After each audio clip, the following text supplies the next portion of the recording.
Guys, magluluto tayo ng what is that? What is this? This is a popcorn at saka mamaya ihalo natin yung ating cheese powder after cooking. So, nilagay ko na yung aking oil. Ayan, painit na siya. Then, nilagay natin yung ating ayan.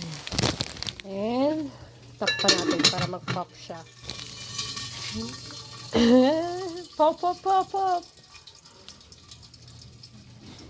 Ayan guys, nag-umpisa na mag-pop. Lumabas na yung aking pop.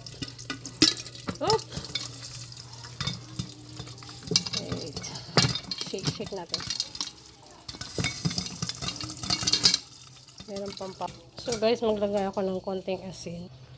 So ayan guys, naluto na yung aking popcorn. Lalagay po natin ito ng cheese.